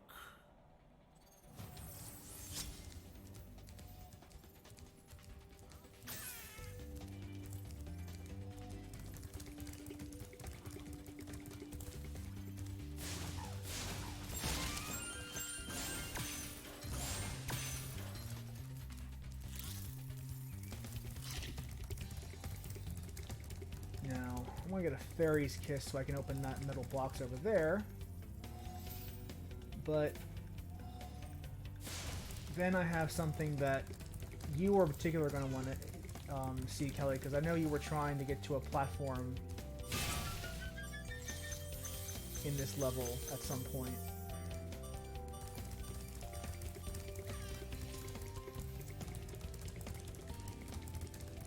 So in case you guys don't know, my friend in the chat, Kellerak, has kind of been streaming this game on occasion. Now, Kelly, you took notice of this platform over here. Rude, Whirlwind, but you noticed this platform over here. I noticed when I was watching your stream that you had difficulty getting there because you were trying to glide over to it, when that glide is not possible. But there is a way to get over there. And that is actually through the supercharge here. If you're paying attention, I'm only going to do this once. Unless I screw up, which I'll do it a couple times. But I need to get a running start. Go this way. Jump. And then use this ramp to get over here. That's simple. That's how you get to this area over yonder.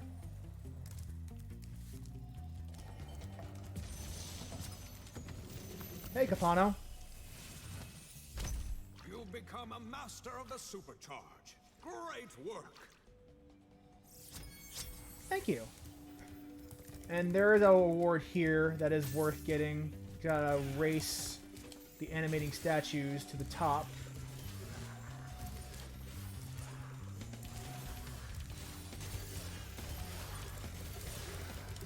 We won the race. And our reward, you see that fairy has a red dress, not a blue dress. So, as long as we remain here in Haunted Towers, this Super Flame Kiss will not expire. Meaning for the rest of the level, we will have access to the Super Flames, so these knights will give us no trouble from here on out. Neither will metal boxes or any other challenge. We are completely in the clear, more or less.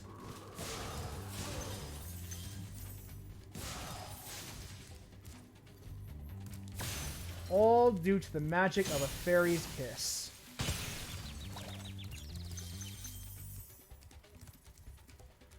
We can obviously drop down over here, but we have a metal chest over here to get first.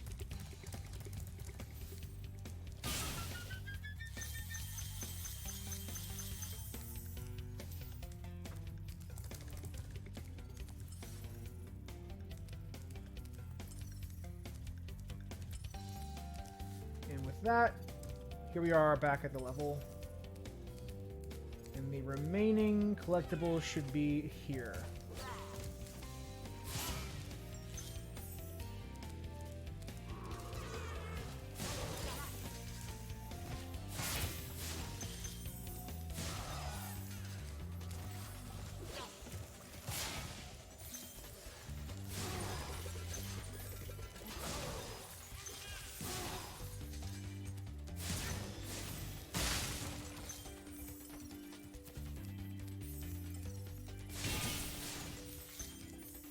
Now, show me what I'm missing, game. What has gone wrong?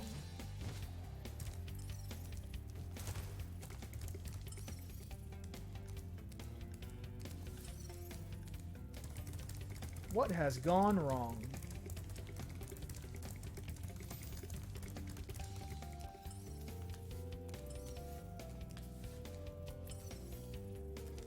Oh, it must have been over there in the supercharged spot that I missed. Okay. I'll get back there, not a problem. Once you know how to do it, the actual run is fairly straightforward. Or I'll just fall and die like an idiot. It happens.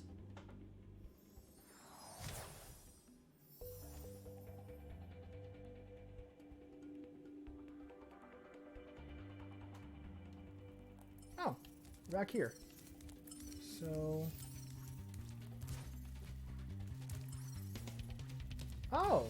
Oh, in the beginning of the level. Okay. What did I miss?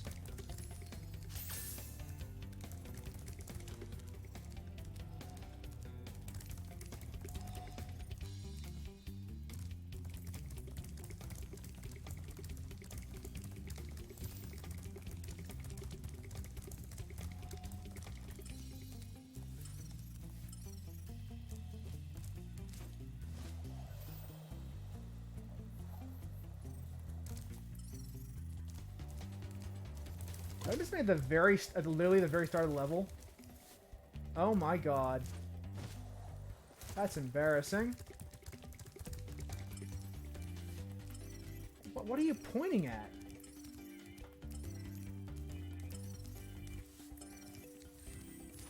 Is it this? Is it him? Did I not kill him? I never killed him. Okay. Let's fix that.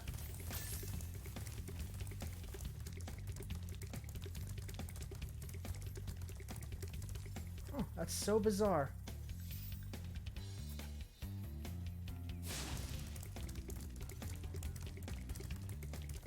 I swear I got everything over here.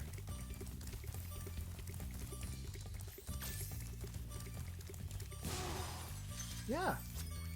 I never killed him. What a riot. We have time for one more level before we call it quits.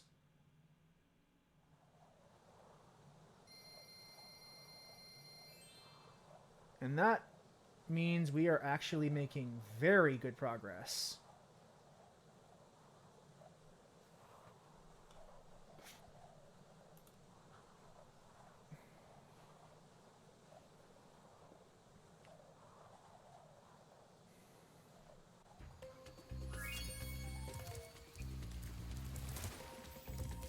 So since Dark Passage is going to be right on our way over, let's just go and do that.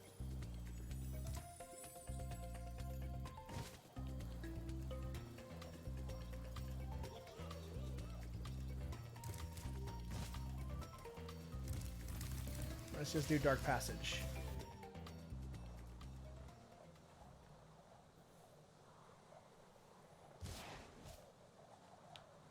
This is one of those levels that creeped me out as a kid, but honestly, in hindsight, it really wasn't that creepy.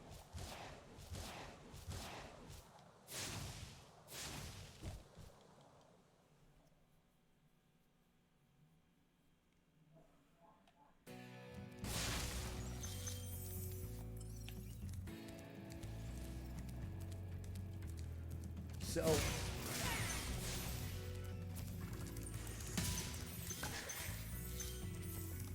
The way this works is that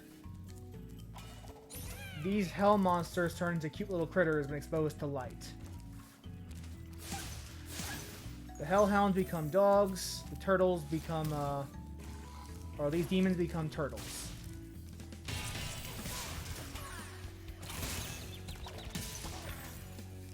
Now, because the turtles are armored, I need to kill them when they're small.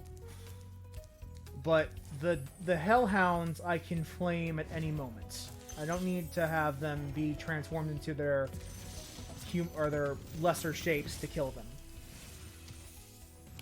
The enemies here can be quite frightening, but you should watch the fools. I'd rather flame the fools. Now you're thinking. These cupids suck. Always burn devil cupids.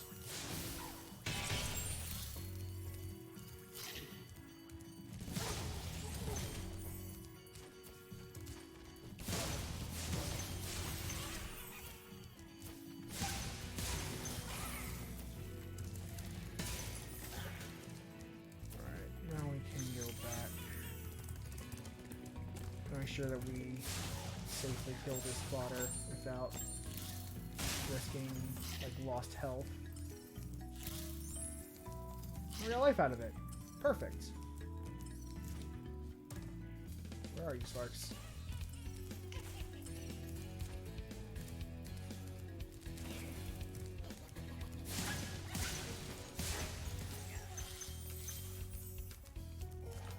Another dragon over here. Azizi. Thank you for releasing me. I like your sunglasses.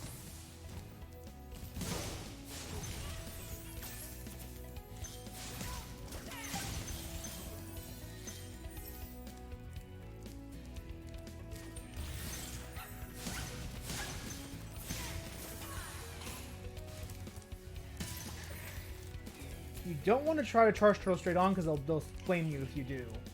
You want to try to get them at an angle so that they waste their flame and then you can go in for the kill. Like that.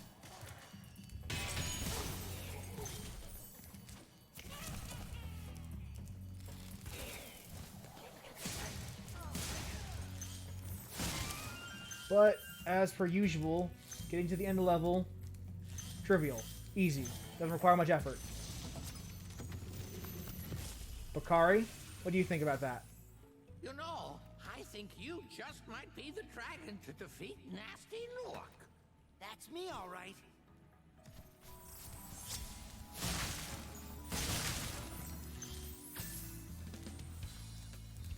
But only a pathetic Chad would settle at just being a completing the level.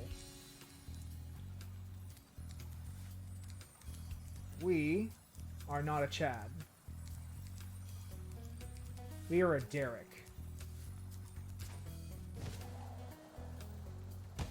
And Derek's don't settle for just raw completion. You missed me killing hellhounds and demon turtles. You know, the usual stuff. This is actually where we get the rocket for that chest over there. Oh no, this actually takes me nowhere I want to be.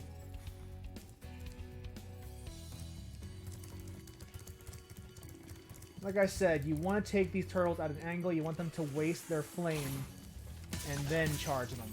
Because if you just charge them directly, you will get hit every single time without fail. You gotta maneuver slightly.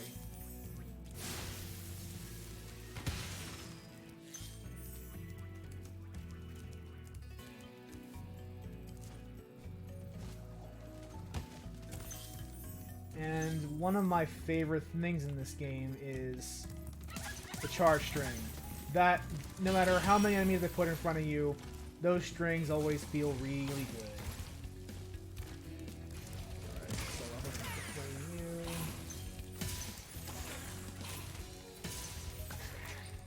you. As you do. Yeah, this is a GamePro pro tip. Always take the turtles at an angle. Don't ever charge them directly. GamePro pro tip right here. It's pro strat. Manipulates the RNG.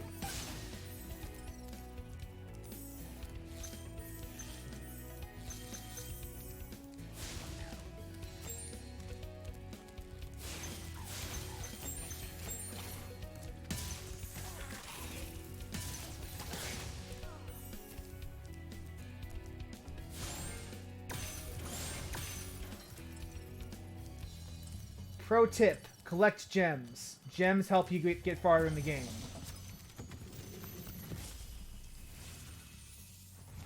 Thanks, Spyro. I'd love to help you catch Nasty, but I'd really hate to be trapped in Crystal again. Don't worry. I like that their the only wings one look like that's gonna be trapped constellations. is him. Like there's actually like it looks like stars on their wings, like to imply that they're like ethereal almost.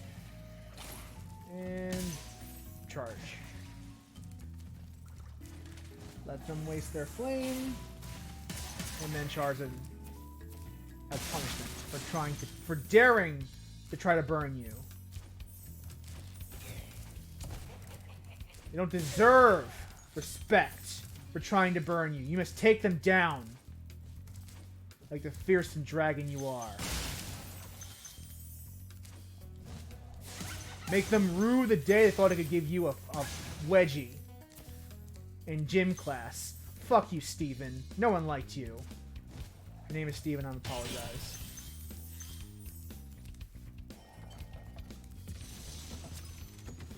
There's Steven in the chat, holy shit, my bad. Thank you for releasing me. That's all the dragons. We are nearly done. One of these rooms. It's not quite the Beastmaker's room, but it's fairly tough. These cupids can get really irritating. Oh, you're right. That is 69 dragons. I didn't realize. That is very nice. That's very nice.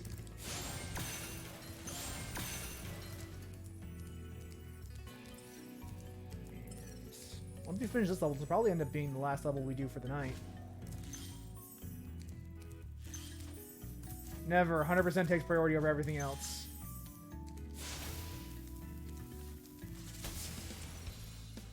That chest should be the remaining gems we need.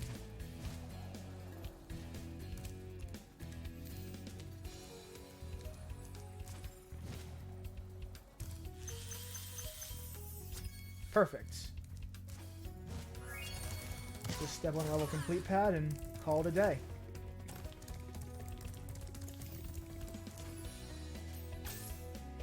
And once we load into the home world and save, that'll be it for today.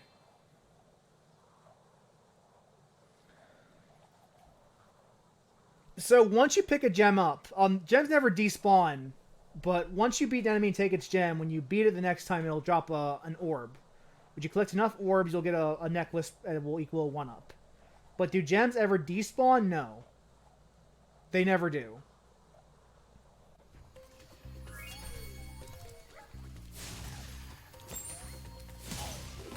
You can see I already collected that guy's gem, so he drops an orb. And that's how they handle that. The orbs, if you collect enough of them, that necklace fills up and you get an extra 1-up. But as for this, we are done for the day. See how far we made it, and we're 82% finished the game. So, you have a couple levels in Dreamweaver's and a couple levels in Nasty's realm.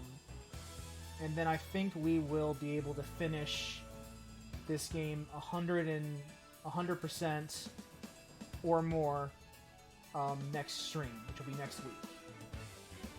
But Until then, take care, guys, and I will see you on Sunday.